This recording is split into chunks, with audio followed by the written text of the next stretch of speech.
They put millions of people into the labor camps, prisons, and everything. And this is where the organ harvesting comes in, okay? They do that, and the growth of the Chinese organ industry goes exponential for 5 years, from 2000 to 2005. And we know that, by the way, this is all a state secret, right? But we know because the hospitals were being built at breakneck speed, and people are starting to go to China to get organ transplants. And they're going to get them, get this, in 2005, there's one instance. This was an Israeli transplant surgeon who was the former head of the Israeli Transplant Association. 2 weeks. He has a patient that says, hey, I'm going to die. I can't wait anymore. I'm setting this up in China in 2 weeks, and they've scheduled it. And wait a sec, you know, he was incredulous, the surgeon, right? Because what does that mean?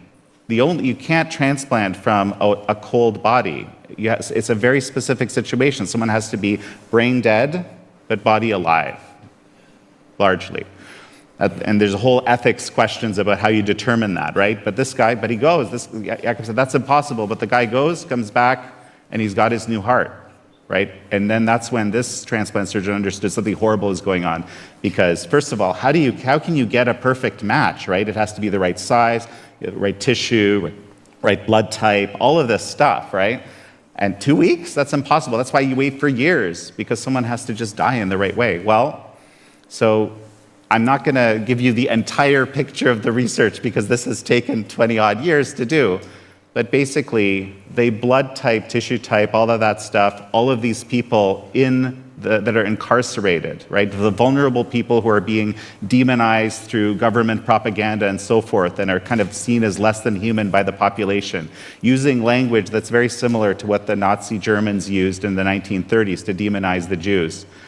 And basically, that's how you can, and this is the name of the book I'm writing right now, Kill to Order, right? Because you have a database of everybody's vitals, right? And that's how you can get it. I even know one credible case, I just learned about it in the last month, of 3 days for a liver.